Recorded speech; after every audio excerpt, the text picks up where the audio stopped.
अली साहब, ये बताइएगा कि जिस तरह पाकिस्तान को वाइट वॉश का सामना हुआ है बांग्लादेश के खिलाफ, आप क्या समझते हैं कहां पर जो है खिलाड़ियों की जानिब से गलती की जा रही है? बहुत शुक्रिया। देखिए, मामला ये है कि अगर हम इसको शुरू से देखें तो मैनेजमेंट पे सवालात उठाए जाते हैं। फिर टीम जो सिलेक्शन है उसकी बात करें तो उस पे बहुत ज़्यादा फ्लॉज हैं। तो कोई एक कोई जगह ऐसी नहीं है कि जहाँ पे अगर आप कहें कि कोई मसले हैं। मसला पूरे टॉप टू बॉटम। अगर मोहसिन नकवी साहब की बात करें तो उन पे जिम्मेदारी आयद होती है कि उन्होंने जो मैनेजमेंट है उसको ठीक डिप्लॉय नहीं किया। उसके बाद अगर हम आकिब जावेद की बात करें, उनको उनकी अगर परफॉर्मेंस की बात करें तो वो बिल्कुल भी आपको अप टू द मार्क नहीं मिलेगी। उसी तरह अगर हम कोचिंग स्टाफ पे आ जाएं तो उनका अगर आप मोराल देखें या उनकी टीम मैनेजमेंट देखें या गेम प्लान देखें तो वो आपको कहीं भी नहीं मिलेगा। उसके बाद अगर आप आ जाएं कैप्टेंसी की बात करें तो इस पूरी जो गेम है, जो आप पहले टेस्ट से लेके दूसरे टेस्ट तक, आपको कहीं भी कैप्टेंसी आपको नजर नहीं आएगी। तो वही बात है कि जब टॉप टू बॉटम ही मसले हों तो आपको इसी तरह के रिजल्ट मिलेंगे।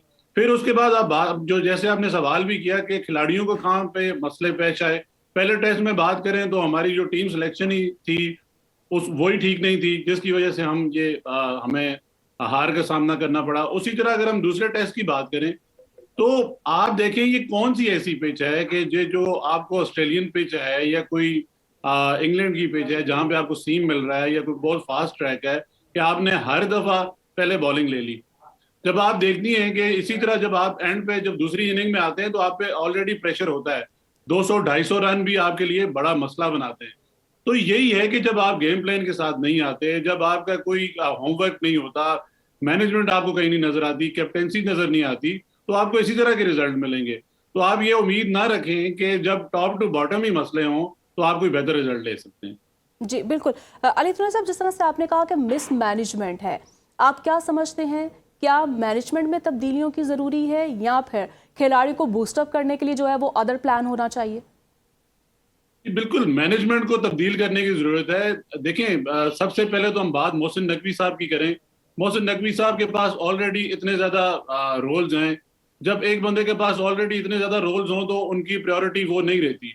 आप एक प्रॉपर पूरी दुनिया में अगर आप देखें कि जो चेयरमैन होते हैं, बोर्ड्स होते हैं, वो एक प्रॉपर एक फुल टाइम जॉब है। ये नहीं हो सकता कि आप उसको एक पार्ट टाइम जॉब की तरह चलाएं।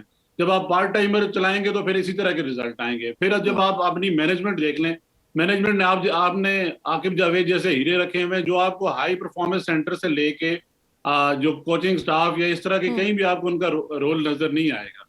तो जब मैनेजमेंट में मसला होगा तो ऑलरेडी टीम सिलेक्शन में मसला होगा। टीम सिलेक्शन वो है जो मेरिट पे सिलेक्शन नहीं होती। आप देखें जो डोमेस्टिक के टॉप परफॉर्मर हैं वो टीम में नहीं आते। इसी तरह अगर हम बात करें जो टॉप विकेट टेकर्स हैं वो टीम में नहीं आते। टॉप बैटिंग ऑर्डर की अगर हम बात जी करें तो वो टीम में नहीं आते। तो जब मेरिट पे सिलेक्शन ही नहीं होगी, मेरिट पे जब आप देखें टॉप टू बॉटम कोई बंदा लगाया ही नहीं जाएगा हम्म तो कैसे बेहतरी आएगी? जी बेहतरी के सिर्फ एक वजह है, एक ही जरिया है जी कि आप मेरिट पे सिलेक्शन करें। हम्म वो चाहे चेयरमैन पीसीबी से लेके आप बिल्कुल एक टीम प्लेयर तक की अगर हम बात करें तो जब तक मेरिट पे सिलेक्शन नहीं होगी, हम्म जो जिसका हकदार है उसको वो मौका नहीं मिलेगा। प्रोफेशनल्स टीम में नहीं आएंगे। बार बार हम ये कहते हैं प्रोफेशनल्स को टीम में लाया जाए। जब प्रोफेशनल्स नहीं होंगे तो आपको इसी तरह के रिजल्ट मिलेंगे। हालत ये हो गई है कि बांग्लादेश से हम हार रहे हैं, वाइट वॉश हो रहे बिल्कुल, हैं। वो भी वाइट पिछले वॉश, कुछ बिल्कुल। 4-5 टेस्ट हम बांग्लादेश से लगातार हार रहे हैं। जब हम इस तरह की परफॉर्मेंस के साथ जाएंगे तो हम ये कैसे एक्सपेक्ट कर सकते हैं कि हम टेस्ट चैंपियनशिप में फाइनल तक भी पहुंच सकते हैं? बिल्कुल फाइनल तक यहाँ पहुंच तो हम सकते हैं। बिल्कुल हम बिल्कुल, एक बॉटम पे आ रहे हैं। अलार्मिंग सिचुएशन है सर। बहुत शुक्रिया आपके कीमती वक्त का।